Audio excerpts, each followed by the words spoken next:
les médiévaux consommaient de l'alcool tout le temps. À chaque événement, que ce soit un mariage, un enterrement, une négociation commerciale ou la fin d'un apprentissage, ils n'avaient vraiment pas besoin d'excuses. Ils buvaient même au travail, toute la journée, tous les jours, ce qui pose la question. Les gens qui ont vécu au Moyen Âge étaient-ils toujours ivres? On se demande comment ils pouvaient travailler, mener leurs nombreuses guerres, ou même fonctionner correctement quand ils étaient constamment saoul. Bienvenue à la folie médiévale.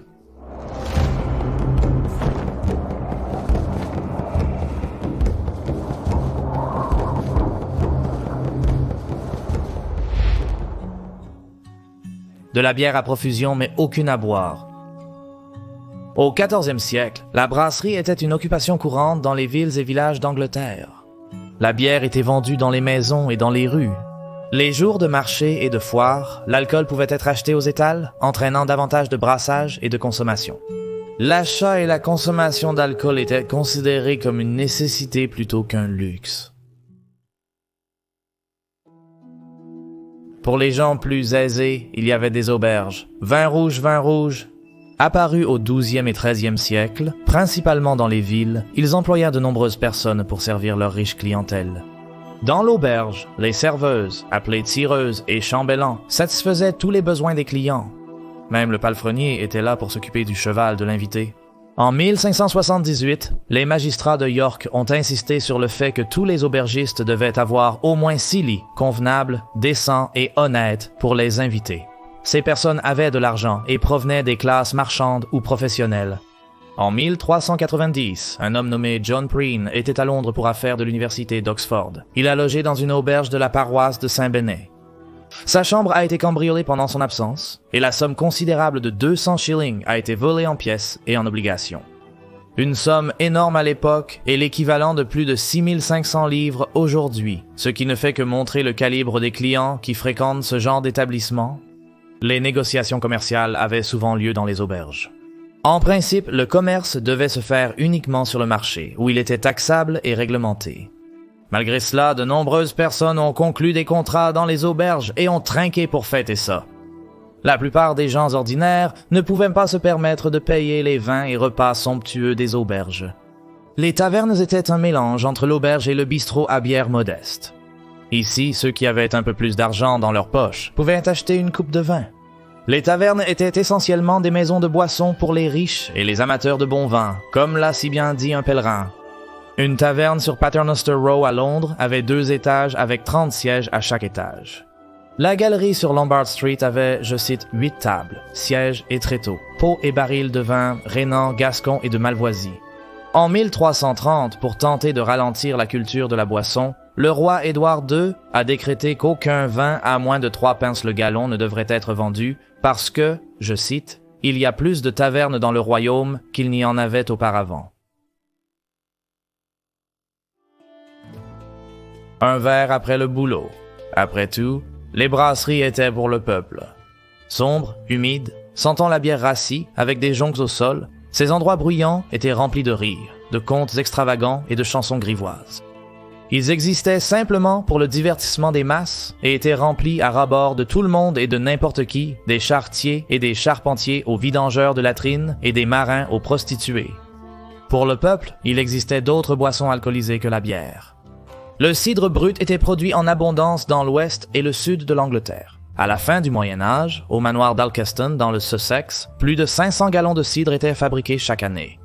Les journaliers étaient souvent payés en nourriture et en boissons pour leur labeur. Fournir de la bière forte était considéré comme un moyen de garder les employés motivés et bien nourris. Plus la bière était bonne, plus elle était calorique, et les propriétaires terriens se disputaient souvent les ouvriers en offrant la bière la plus forte. On ne sait pas comment les travailleurs ont réussi à rester productifs alors qu'ils étaient chargés de bière à haute teneur en alcool. On pense que la bière pourrait avoir constitué jusqu'à la moitié de l'apport calorique quotidien d'un paysan anglais. En 1289, les charretiers du manoir de Battle Abbey à Ferring recevaient du pain de seigle, du fromage et de la bière le matin, du poisson, de la viande et plus à boire à midi, et encore de la bière le soir avant le retour chez eux. 100 ans après, à Nottingham, des faucheurs étaient nourris de soupe, pain, viande et bière pour faucher la prairie seigneuriale. Ils pouvaient entrer dans le manoir 3 fois de plus pour se resservir à boire. À la fin de leur quart, ils recevaient un seau de bière à emporter. L'argent de la bière. Les activités communautaires étaient toujours une bonne excuse pour boire beaucoup, et lors de ces occasions, c'était même encouragé. Les fêtes religieuses et saisonnières comme la Pentecôte, la Saint-Michel et la Hostie ont vu le concept charitable de la bière d'église, appelée dans certaines régions Scott Ale ou Leet Ale. L'idée était que les gens donneraient de la bière ou les ingrédients pour brasser une cuvée de bière, puis la rachèteraient au verre. C'était un moyen de collecter des fonds, parfois sous forme de dons de charité pour les pauvres. Dans le Wiltshire au 13e siècle, au Devrills, la Scott Ale durait 3 jours. Le dernier jour, tous les célibataires du village étaient encouragés à boire gratuitement toute la bière restante, tant qu'ils pouvaient tenir debout. La consommation d'alcool en commun avait souvent lieu dans le cimetière de l'église, et les autorités ecclésiastiques considéraient ces beuveries comme impies, car elles conduisaient souvent au désordre. Il y a eu des tentatives pour interdire la bière d'église, et bien que le clergé ait été interdit d'y participer, cet ordre était souvent ignoré, et l'événement se tenait à l'écart du bâtiment sacré avec la participation des clercs.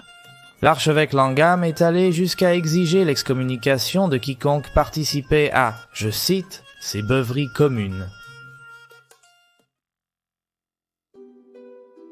Naissance, mariage et décès. Boire faisait partie de la vie médiévale dès la naissance. Les femmes voisines qui aidaient à l'accouchement apportaient à boire avec elles pendant qu'elles assistaient au travail. C'était pour les nourrir et les fortifier pendant l'épreuve. Une boisson spéciale appelée Mother's Caudle était préparée, consistant en une bière chaude avec du vin, du sucre et des épices ajoutées. Elle devait soutenir la femme pendant l'accouchement. Il était considéré comme une partie essentielle du processus pour les mères de boire de l'alcool, même pendant le travail, et pour aider à leur processus de guérison après. Après la naissance, les parents devaient fournir des boissons aux invités du baptême. Tout comme aujourd'hui, boire était une partie acceptée des célébrations de mariage. La bière de la mariée était une tradition pratiquée par la plupart des familles et impliquait que la mariée ou sa mère brasse une fournée de bière pour que les amis et les voisins puissent en profiter. Le hic, c'est qu'ils devaient payer un montant ridicule pour la boisson. Les profits ont été offerts aux couples en cadeau de mariage. La tradition est devenue si populaire en Angleterre que Bride's Ale a fusionné pour former le mot Bridal. Mais l'Église n'était pas contente, et 100 ans après que l'évêque Langham ait appelé à l'interdiction des Scottals, les Bride Ales ont été interdites dans les paroisses de Canterbury. De nombreux couples échangèrent leurs vœux ou contrats de mariage nulle part ailleurs que dans la taverne. Cependant, cela pourrait causer des problèmes, comme l'a découvert une femme traduite devant les tribunaux ecclésiastiques. Elle avait apparemment épousé un homme qui l'avait demandé en mariage un soir dans une taverne, alors qu'ils étaient ivres. La femme a soutenu que le fait qu'elle ait choisi d'accompagner un homme pour boire ne signifiait pas qu'elle était maintenant engagée à l'épouser. À la mort d'une personne fortunée, de grandes quantités d'alcool étaient consommées lors de la veillée. En 1319, lors des funérailles de l'évêque de Winchester à Southwark, Londres, 4170 litres de bière ont été bu. Les gens laissaient souvent des instructions dans leur testament stipulant que de la boisson devait être donnée aux pauvres, dans l'attente qu'ils prieraient alors pour l'âme du défunt. Lorsque le testament de Stephen Thomas de Lee dans l'Essex a été lu en 1417, il avait stipulé que, je cite, 10 boisseaux de malt devraient être brassés après sa mort, afin que chaque pauvre puisse avoir un gallon de bière. Certains testaments prévoyaient aussi une provision d'alcool pour les proches. Par exemple, une veuve pouvait recevoir une quantité de vin pour le reste de sa vie. Prends-en un autre. Après la peste noire, le niveau de vie a augmenté, ainsi que les salaires, la demande de terre ayant diminué. Il y avait trop d'emplois disponibles et pas assez de personnes pour pourvoir les postes vacants. Beaucoup ont abandonné leur village et ont migré vers les villes et les villes. Au début du 15e siècle, un artisan dans le sud de l'Angleterre pouvait acheter 4 gallons de bonne bière avec un jour de salaire. C'est 3 fois la quantité qu'il aurait pu acheter 100 ans auparavant. Les villageois et les citadins plus pauvres, qui buvaient probablement du lait de beurre ou de l'eau de puits et de source parce qu'ils ne pouvaient pas trouver l'argent pour la bière, pouvaient désormais se le permettre, et plus de personnes que jamais buvaient de l'alcool. Cela a amené Sir John Fortescue à remarquer que la paysannerie anglaise ne buvait pas d'eau sauf par dévotion. La boisson démoniaque. Comme aujourd'hui, l'abus d'alcool pouvait mener à des accidents, problèmes, agressions, bagarres et même meurtres. Beaucoup imposaient un couvre-feu à leurs citoyens pour empêcher les gens de tomber dans les rivières et de se battre. Rentrer chez soi fortement intoxiqué n'était pas non plus une garantie de sécurité. Comme un homme d'Oxford nommé John Astol, qui était très ivre et est mort après le dîner en s'asseyant pour manger avec un couteau à la main, quand il est non seulement tombé endormi, mais est aussi tombé sur le couteau et a été blessé autour du nombril. Henry de Studley est également mort en tombant sur son couteau lorsqu'il était ivre et a trébuché dans sa chambre à coucher. Et il y a un couple qui est apparu dans les rouleaux du coroner d'Oxford, citation, « Dans la 25e année du roi Edward, Adam Gould et Marjorie sa femme avaient été à la taverne et étaient ivres au-delà de toute mesure, sont allés se coucher, ont laissé la bougie brûler et se sont endormis. Marjorie a été brûlée jusqu'au ventre et est morte le lendemain. Adam n'a pas pu la sauver et a à peine échappé, ses mains et ses pieds brûlés jusqu'aux os. » Ou William, qui se tenait en haut des escaliers de son immeuble londonien, ivre et nu une nuit d'août en 1336. Malheureusement, William, qui se soulageait, a mal jugé son équilibre et est tombé au sol où il a péri. Il y a toujours la possibilité que la violence éclate lorsque les gens consomment trop d'alcool, ce qui est arrivé à Arnold et John, qui selon tous les contes étaient amis ou du moins amicaux. En 1420, ils étaient assis ensemble dans une taverne appelée Moses, sirotant une boisson.